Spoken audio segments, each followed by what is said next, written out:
Good morning, all of you. I am Kishan, and you all are watching Kishan Kumari UPSC. So today, actually, we are going to start with a chapter that is our constitution. Our constitution. ठीक है, आज हम लोग हमारे संविधान के बारे में, हमारे कॉन्स्टिट्यूशन के बारे में समझने वाले हैं. ठीक है, ये रहेगा हमारा पहला chapter of sigma batch of one step towards the constitution. All the best for this video.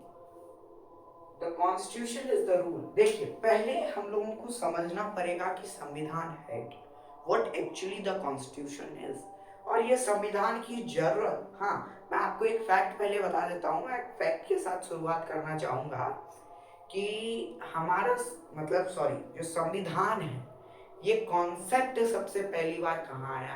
तो आपने एक पेपर का नाम सुना होगा, आपने एक रिपोर्ट का नाम सुना होगा जिसका नाम था मैग्ना कार्टा रूल. जिसका क्या नाम था दोस्तों? Magna carta rule. Magna carta rule क्या था? 2015 की बात है. इंग्लैंड का एक राजा था, किंग जॉन. राजा का क्या नाम था? King John. किंग जॉन नामक राजा ने आर्बिटरी हरकतें करना शुरू कर दिया. इतना आर्बिटरी कि आपको सुन के शर्म आने लगेगा. मुझे भी आती है तो आपको भी आई. हाँ, अगर आप मुझसे ज्यादा बुरे होंगे then definitely you will not feel awesome. ठीक है, चलिए, ये तो बात हुई अलग चीजों की, कौन कितना बुरा हुआ है उसके लिए. लेकिन बहुत ज्यादा आर्बिटरी का मतलब होता है मनमाना हरकत. जितना हरकत वो कर सकता था उसने किया. कौन? इंग्लैंड का एक राजा किंग जॉन. तो 2015 में क्या हुआ ना, उसके जितने भी मंत्री थे उन सभी को गुस्सा आया कि यार ये राजा है कि क्या है, हमें तो पता ही नहीं है क्या है. डिक्टेटर है, राजा है, मोनार्की चल रहा है, डिक्टेटरशिप चल रहा है, डेमोक्रेसी चल रहा है, क्या चल रहा है हमको पता ही नहीं. तो उसने क्या किया ना, उन सारे मंत्रियों ने कि एक पेपर लेके गए किसके पास? किंग जॉन के पास.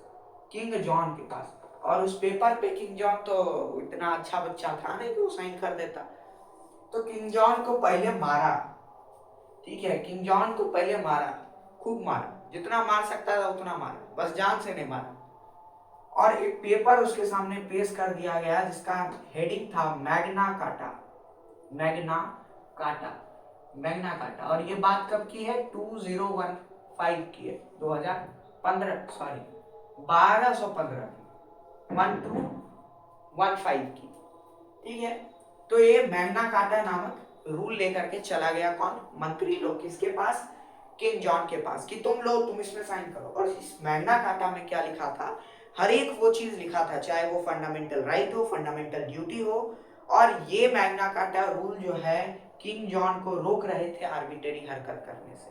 तो किंग जॉन ने पहले बहुत मुंह बिचकाया, अरे साहब अब से नहीं करेंगे, इस पे काहे साइन करवा रहे.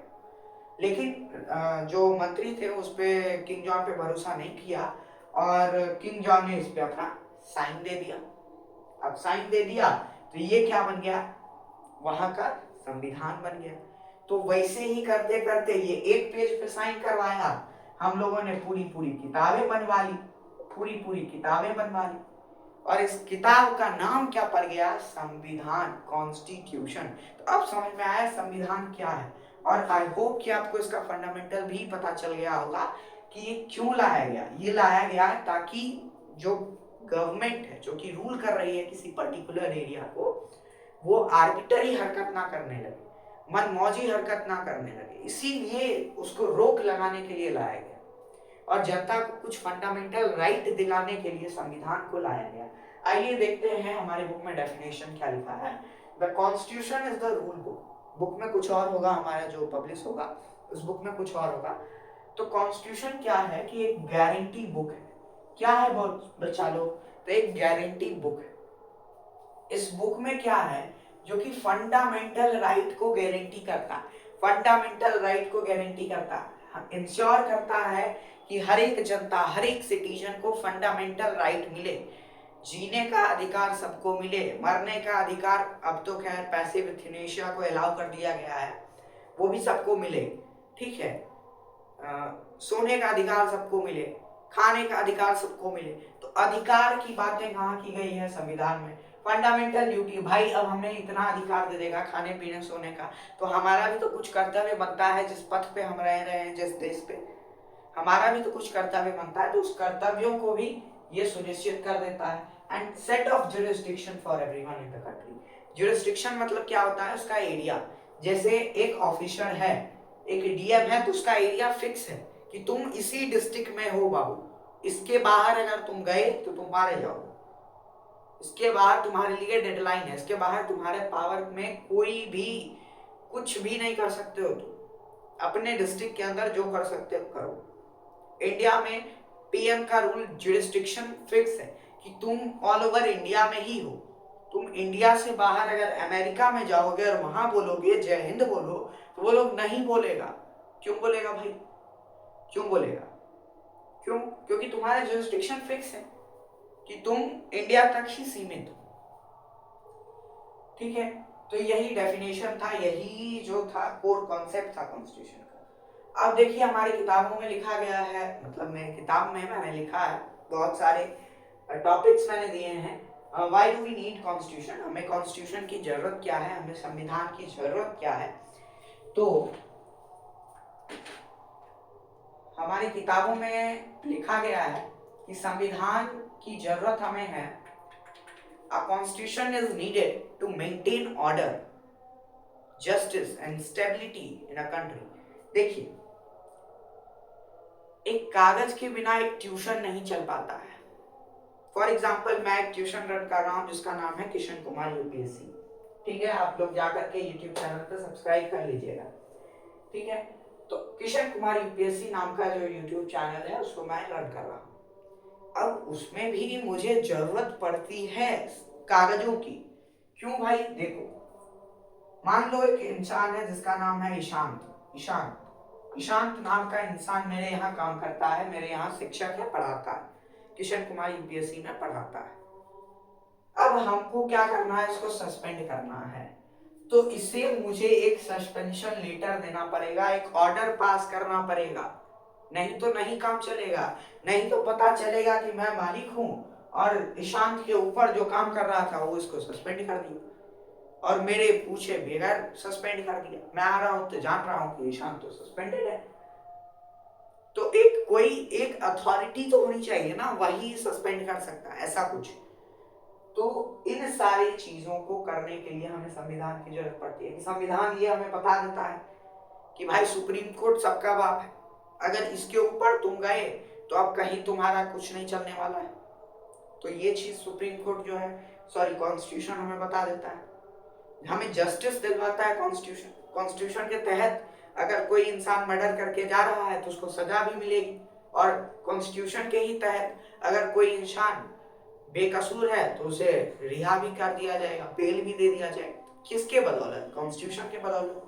पूरा पूरा सुप्रीम कोर्ट किसके बदौलत काम कर रहा है, जस्टिस किसके बदौलत मिल रही है? सिर्फ कॉन्स्टिट्यूशन के बदौलत।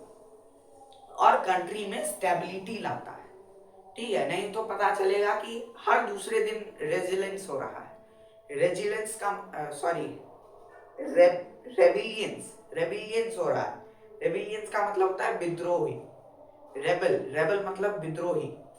ठीक है, विद्रोह हो रहा है हमारे देश में। ठीक है, अगर कॉन्स्टिट्यूशन ना, वैसे भगवान ना करे हमारे पास कॉन्स्टिट्यूशन ना हो, क्योंकि अगर कॉन्स्टिट्यूशन अपने पास नहीं होगा तो कुछ भी नहीं है भाई। अच्छा, मान लो कि हमारे देश में कॉन्स्टिट्यूशन नहीं होता तो क्या होता? If India has no constitution, there would be no fixed system of government leader would have make decision without rules। Modi ji आ जाते, कहते लैपटॉप बैन, अब जिसके भी पास लैपटॉप है वो सब गारो नीचे धरती। क्या आर्बिट्ररी हरकतें होने लगती, जैसा किंग जॉन कर रहा था वैसे होने लगता, जैसे डिक्टेटरशिप में होता है वैसे करने। आज मोदी जी आते, अगर कॉन्स्टिट्यूशन नहीं होता वो बोलते ऐसे बाल नहीं कटवाओगे, अब जिसका जिसका ऐसे बाल कटा हुआ है वो विग पहन के घूमो। तो आर्बिट्ररी हरकत होने लगती देश में, इसीलिए हमें कॉन्स्टिट्यूशन की जरूरत पड़ती। ठीक है, अब क्या हो कि गवर्नमेंट ही डिनाई कर दे, गवर्नमेंट सीधा सीधा मुंह पे इनकार कर दे, we are not following your constitution, हम लोग संविधान फॉलो नहीं कर रहे हैं, तब क्या हो? कुछ नहीं होगा। गवर्नमेंट को जो है ना चप्पल खोल के मारना, ठीक है, जो भी मिले। ऐसा कभी नहीं हो सकता है। और अगर कभी हुआ भी तो क्या करना है, हमें कोर्ट में अपील करना है। कोई भी कोर्ट हो, सुप्रीम कोर्ट हो, डिस्ट्रिक्ट कोर्ट हो, हाई कोर्ट, हमको अपील करना है कि भाई हमारे देश के जो गवर्नमेंट है इन्होंने मना कर दिया है कॉन्स्टिट्यूशन। हालांकि अगर वैसा कुछ होगा तो अपील की नौबत नहीं आएगी। हमारा सुप्रीम कोर्ट इतना सुप्रीम है कि वो सीधा सुनो मोटो ले लेगा, मतलब own by own it's case ले लेगा। वो बोलेगा कि भाई हम संविधान के रखवाले हैं, अब तुम भले ही सरकार में मत रहो लेकिन संविधान जरूर रहे, ठीक है।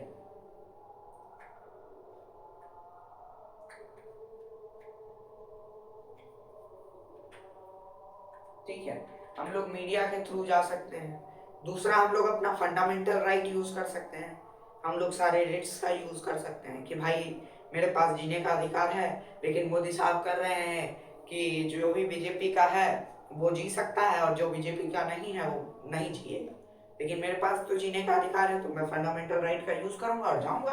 मैं बोलूंगा कि संविधान में ऐसे लिखा हुआ है लेकिन गवर्नमेंट फॉलो नहीं कर रही है, तो सुप्रीम कोर्ट फटकार लगाएगी।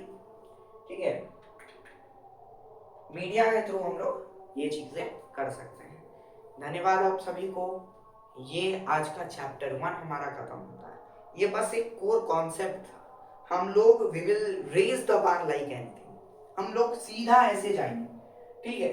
अभी हम लोग यहाँ पे हैं, मतलब छोटी छोटी बातें सीख रहे हैं, इतनी छोटी बातें सीख रहे हैं कि क्लास 2 के भी बच्चों को पता होता है कि कॉन्स्टिट्यूशन, क्लास 2 तो नहीं, क्लास 8 के बाद हम लोग कॉन्स्टिट्यूशन का नाम ही सुनते हैं। अब तो क्लास 7th में आ गया है कॉन्स्टिट्यूशन चैप्टर, लेकिन पहले नहीं था।